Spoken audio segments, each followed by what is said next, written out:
Hello, everyone. Welcome back to Scent Wars and Good Vibes. And welcome to a behind the scenes look at what it takes for a scent war to be set up. I'm actually going to show you how I do it. It's a little bit on the complicated side, but I'm going to simplify it because I already have what I need written down in my book. This is my script. Um, so on this particular setup, this is what I'm going to show you exactly what I'm going to do before I actually put the scent war out and upload it. So in my book, as you'll see, I've got a list of floral and fragrance that because we already established that the fruity one was the nicest smell. So now I'm looking for the foulest smelling one or the worst smelling one. So I've got a list of the floral and fragrance there, and also there.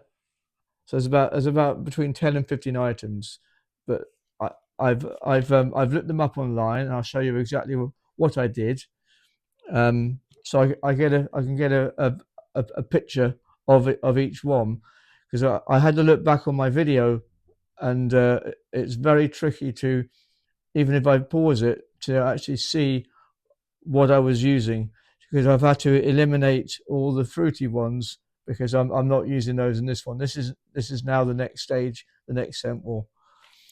So I've got floral and fragrant all written down here, and I've also got sweet and sophisticated. They were, so that it was those two that were going to have the scent war to find out which one smelt the worst. Okay, so I've got the sweet and sophisticated all written down here as well. So that stage one is knowing what I've got in front of me. Um, Hello. Our cat's joining in. Yeah. So that's stage one. Stage two, I'm going to take you upstairs to the spare room. We're not going to film it outside because if it's breezy, and I didn't actually think of this, but if it's breezy and I spray something, um, even if it's away from me, and the wind blows it back in my face, then that's not going to be very nice. So I'm going to get a face full of something that I might not want to smell, and it could go down my throat, in my eyes, wherever. So even though we filmed something else earlier, and I had the idea of doing it outside because it might disperse on the wind, if I'm the wrong side of the wind, that's not going to work. So sadly, I'm not going to do it for safety reasons. I'm not going to do it film it outside. I wish I could. If there was no wind at all, I would, because that would be perfect, but I can't. So stage one is my script. Stage two, we've had to rethink. We're going to do it in the spare room, and I'm going to take you there right now. So I'll see you in a sec for the setup, and I'll show you exactly how I do it.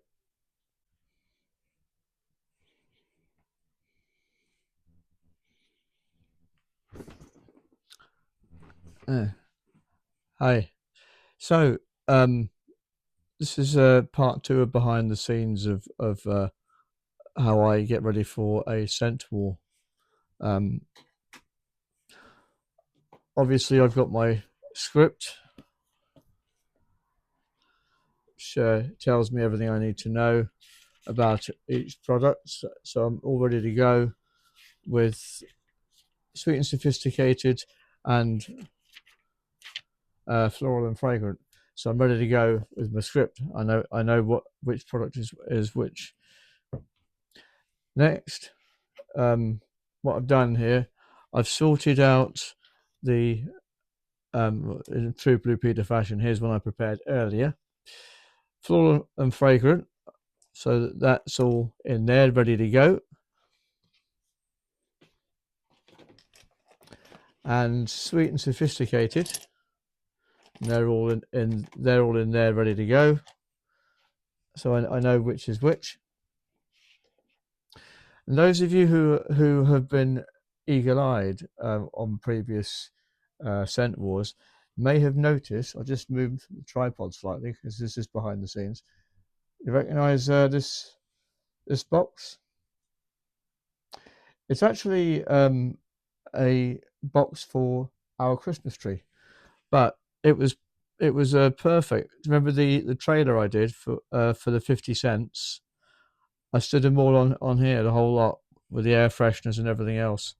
So I actually used uh, a Christmas tree box as a prop, but it worked. It was perfect. And what I did, I just jumped on the bed behind it and presented the trailer to you. I had to be careful though, because if I'd have nudged even one of them, it would have been like a dominoes effect, and they would have all fallen over, and I'd have had to start again. It took me half an hour to set all that up, by the way. Half an hour. Right, so you obviously you've seen this room before. My seat. This is my condenser microphone. This was purchased maybe 2-3 months ago, I suppose, because I tried something before that didn't work. I was using my phone to do a visit to Liverpool, but it didn't work because there was too much background noise and you could barely hear me. So I thought, right, I'm going to do something about that. I'm going to get a professional microphone. So I did this one, and I've watched myself back, obviously, and it works. It's fabulous. I can just be me. Right. So all the other scents um, that aren't taking part, they're to one side. So um, I've established what I want to do. Windows open. I have a drink. I've got something to eat, and I've got my. If I need any further references to anything, I've got my phone that has all the products that I've been sorting out on the phone. So any further um, references or whatever, I've got that on standby just in case I need it. And that that's really how I organize everything and set everything up for Ascent War. Um, so what I'm going to do with this one, uh, because this isn't obviously the Ascent War. This is just behind the scenes to show you how I set up for it. What I'm going to do with this particular one is to find the nicest smelling one. One thing I noticed is, but the floral and fragrant and sweet and sophisticated collections aren't equal.